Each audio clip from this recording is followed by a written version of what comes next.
Hi friends, welcome to my channel. இப்போ வந்து ஆரி ஒர்க்லேருந்து blouse sleeve designs பார்க்க போகிறோம். இது வந்து அதாவது ட்ரேசிங் மட்டும்தான்.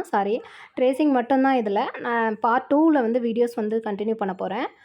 இந்த பார்ட் 1 வீடியோவில் எப்படி நான் ட்ரேஸ் பண்ணுறேன் அப்படின்றது வந்து வீடியோஸில் வந்து சரி காமிக்கலான்ட்டு. ஸோ இந்த மாதிரி நான் ட்ரேஸ் பண்ணி ஆல்ரெடி நான் வந்து 9.5 இன்ச்சுக்கிட்ட இப்போ இந்த ஸ்லீவ் டிசைன்ஸு.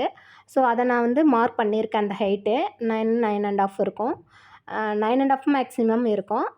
ஸோ அதுக்குள்ளே வந்து இந்த டிசைன்ஸ் வரும். நான் இந்த மாதிரி அங்கங்கே பின் பண்ணிப்பேன் எப்பயுமே.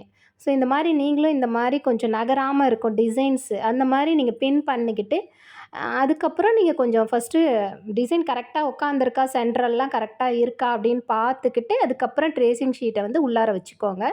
உள்ளார வச்சுட்டு அதுக்கப்புறமும் நீங்கள் பின் பண்ணிக்கோங்க.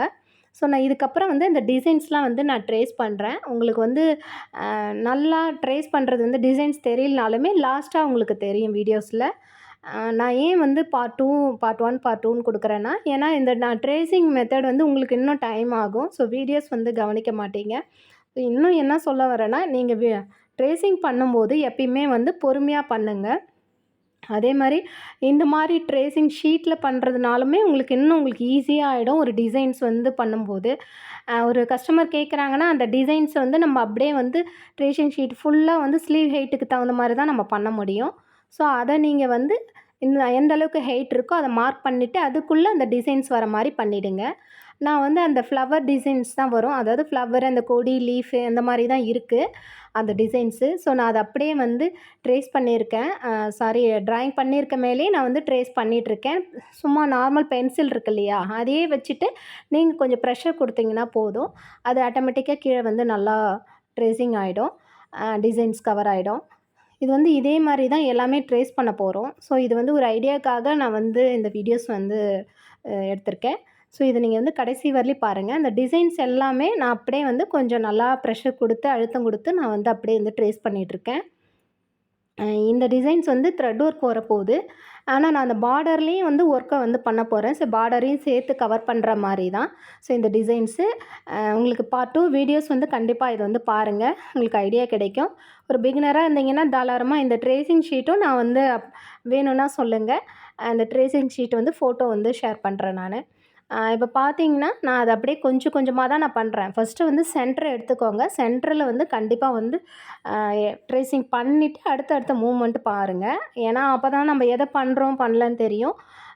இந்த சைடில் அதுக்கப்புறம் பண்ணிக்கலான்ட்டு நான் சென்டரை மட்டும் ட்ரேசிங் பண்ணிகிட்ருக்கேன்.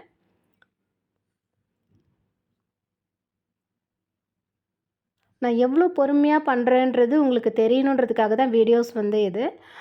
ஏன்னா நம்ம எப்பயுமே வந்து ட்ரேசிங் பண்ணுறது ரொம்ப முக்கியம். இந்த மாதிரி ஃபுல்லாக நம்ம ஒரு ஒர்க்கு ஸ்லீவ் பண்ணும்போது. ஸோ அதுக்காக தான் இந்த வீடியோஸ் வந்து. பார்த்தீங்கன்னா உங்களுக்கு வீடியோஸ்லேயே தெரியும். எந்த ஒரு எடிட்டிங்கும் கிடையாது. ஜஸ்ட்டு நான் எப்படி ட்ரேஸ் பண்ணுறேன்றது வந்து உங்களுக்கு வந்து அப்படியே வீடியோஸ் வந்து கவர் ஆகுது. இப்போ பார்த்தீங்கன்னா அதுக்கப்புறம் அந்த பார்டர் வரும். ஸோ அதுக்கு வந்து நான் லைன் வந்து செக்குடு போட்டிருக்கேன் ஆல்ரெடி. இதுக்கப்புறம் அந்த லைன் அப்படியே வந்து ஸ்கேலை வச்சு நான் வந்து மேலே அப்படியே பென்சில் வச்சுட்டு ப்ரெஷர் கொடுத்தேன்னா விழுந்துடும் எனக்கு. ஸோ அதுதான்.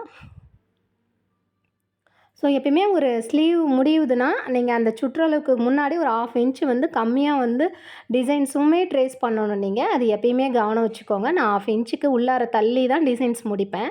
ஸோ அது பார்த்தீங்கன்னாவே அந்த லைன் தெரியும். ஸோ இதே மாதிரி இந்த பாக்ஸை ஃபுல்லாக நம்ம வந்து லைன் ஸ்கேலை வச்சுட்டே நான் அப்படியே வந்து பண்ணுறேன் நம்ம. ஸோ கொஞ்சம் ஈஸியாக இருக்கும், நல்லாவும் இருக்கும் ஃபினிஷிங்கு. அதே மாதிரி அழுத்தம் கொடுத்து கொஞ்சம் நல்லா அழுத்தம் கொடுத்தீங்கன்னாவே உங்களுக்கு வந்துடும். ஸோ அதுதான். ஸோ நான் பொறுமையாக பண்ணிகிட்ருக்கேன் பாருங்கள். ஸோ இந்த வீடியோ வந்து உங்களுக்கு யூஸ்ஃபுல்லாக இருக்கும். யூஸ்ஃபுல்லாக இருந்துச்சுன்னா லைக் பண்ணுங்கள் ஃப்ரெண்ட்ஸ். இப்போ பார்த்தீங்கன்னா நான் வந்து ட்ரேஸ் பண்ணி செக்குடு ஃபுல்லாக முடிச்சிட்டேன். இதுக்கப்புறம் நான் வந்து பின்னெல்லாம் எடுத்துட்டு உங்களுக்கு டிசைன்ஸ் வந்து பார்க்குறேன் பாருங்கள், காமிக்கிறேன். இப்போ பார்த்தீங்கன்னா தெரிஞ்சிருக்கும். Thank you so much. Part 2ல் வந்து பார்க்கலாம்.